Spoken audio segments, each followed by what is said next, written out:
بسم اللہ الرحمن الرحیم۔ السلام علیکم ویورز۔ ایک دفعہ کا ذکر ہے کہ ایک خوبصورت وادی تھی جس کا نام نورستان تھا۔ یہ وادی اپنے رنگ برنگے پھولوں، نرم ہریالی اور پرسکون فضا کے لیے مشہور تھی، لیکن نورستان کی اصل خاصیت اس کا جادوئی دروازہ تھا جو ایک ایسی دنیا کی طرف لے جاتا جہاں پریاں، نرم پھول اور عجیب و غریب مخلوقات اپنی زندگی بسر کرتی تھیں۔ اس وادی کے ایک چھوٹے سے گاؤں میں رہنے والی ایک ذہین اور دلیر لڑکی کا نام عائشہ تھا۔ بچپن سے ہی عائشہ کو ان کہانیوں اور خوبیوں سے محبت تھی جو اس کے دادا بزرگ اسے جادوئی دنیا کے بارے میں سناتے تھے۔ اس کے دل کی گہرائیوں میں ہمیشہ ایک بات رہتی کہ کہیں یہ کہانیاں حقیقت نہ ہوں۔ ایک دن عائشہ نے ہمت کی اور ٹھان لی کہ وہ خود اس جادوئی دنیا کا راز کھوج نکالے گی۔ صبح کی پہلی کرنوں کے ساتھ عائشہ اپنی چھوٹی سی ٹوکری میں کچھ کھانے پینے کی اشیاء باندھ کر گاؤں سے چلی گئی۔ اس کا راستہ پہلے گھنے جنگل سے گزرا۔ جنگل کے درمیان ایک قدیم دریا بہتا تھا جس کے کنارے ایک پرانا پل تھا۔ عائشہ کو ایسا لگا کہ جیسے کوئی کہانی کی طرح ہو۔ اس پل کو پار کرتے ہی اس کی نظروں میں ایک چمکدار نورانی راستہ نمودار ہوا۔ عائشہ کا دل زور زور سے دھڑکنے لگا کیونکہ اسے محسوس ہوا کہ وہ ایک نئی دنیا کے دروازے پر کھڑی ہے۔ نورانی راستے کے آخر میں عائشہ ایک دلکش وادی میں داخل ہوئی جہاں آسمان کا نیلا رنگ اور زمین کی سبزیاں ایک دوسرے میں گھل مل گئیں۔ جیسے ہی اس نے قدم رکھا ایک خوبصورت روشنی کی جھلک اس کے سامنے آئی۔ یہ ایک پری تھی جس کے چاندی جیسے پر اور نرم مسکان نے فوراً عائشہ کا دل جیت لیا۔ پری نے محبت سے کہا، خوش آمدید عائشہ، ہم تمہاری آمد کے لیے طویل عرصے سے منتظر تھے۔ ہماری سرزمین پر ایک اندھیرا چھایا ہوا تھا اور تمہارے اندر کی خالص روح ہمیں امید کی کرن دے رہی ہے۔ عائشہ نے پری کی باتیں غور سے سنی اور محسوس کیا کہ شاید اس کی قسمت نے اسے یہاں بلایا ہے۔ پری نے عائشہ کو اپنے ساتھیوں سے ملوایا۔ ایک دانا خرگوش جس کا نام اکوما تھا، ایک شرارتی مگر پیاری جادوئی پری جس کا نام ایلا تھا اور ایک بہادر جنگلی شیر جسے شیرزادہ کہتے تھے۔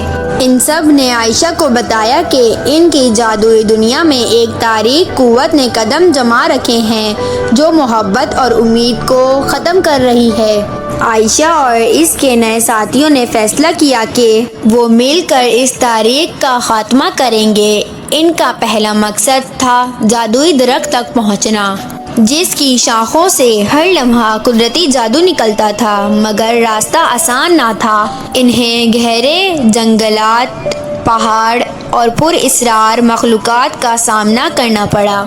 ایک دن جنگل کے قریب ان کی ملاقات ایک پر اسرار جادوئی کنویں سے ہوئی۔ کنویں کے پانی میں جھلکتی چمک نے ان سب کی توجہ اپنی طرف کر لی۔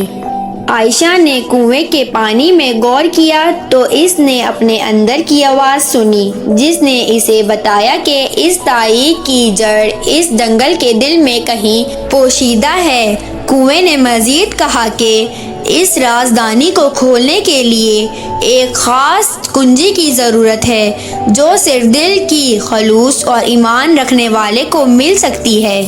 اس لمحے ایک بوڑھا مگر دانا درخت جس کا نام حکمت تھا ان کے سامنے نمودار ہوا۔ درخت نے عائشہ کو سمجھایا کہ یہ کنجی دراصل وقت کا پہیہ ہے جو صرف ایک شخص کے ہاتھ میں آتا ہے جس کے دل میں محبت اور سچائی کا سمندر ہو۔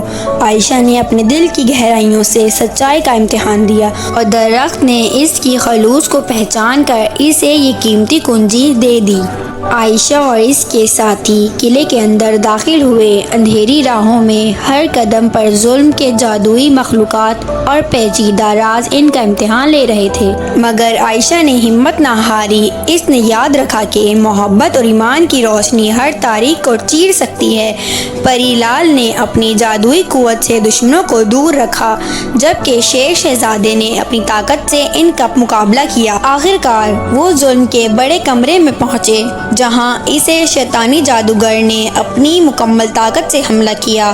ظالم نے ہر طرح کے جادوئی حملے کیے، مگر عائشہ نے وقت کا پہیہ استعمال کیا۔ جب اس نے اپنی اندرونی خلوص کے ساتھ گھمایا تو وقت کا پہیہ ایک چمکدار روشنی میں ڈھل گیا اور ظلم کی تاریخ پگھلا کر فنا ہو گئی۔ ظالم کی شکست کے بعد قلعے اور اس کے آس پاس کا ماحول بدل گیا۔ جیسے ہی اندھیرا مٹ گیا، نورستان کی وادی میں روشنی کی لہر دوڑنے لگی۔ پریوں کی سرزمین دوبارہ اپنی جادوئی حسن سے دمکنے لگی۔ ہر طرف رنگ برنگے پھول، چمکتی ہوائیں اور خوشگوار نغمے گونجنے لگے۔ عائشہ نے اس سفر سے ایک قیمتی سبق سیکھا کہ ایمان اور محبت کی طاقت سے بڑا مسائل حل کیا جا سکتا ہے۔ پریوں اور دیگر مخلوقات نے اس کی بہادری کی داد دی اور اس کا تہہ دل سے شکر ادا کیا۔ وقت کے ساتھ ساتھ عائشہ کو اپنے گاؤں واپس جانا پڑا، مگر اس کے دل میں ہمیشہ پریوں کی سرزمین کی یادیں اور ان کی محبت محفوظ رہی۔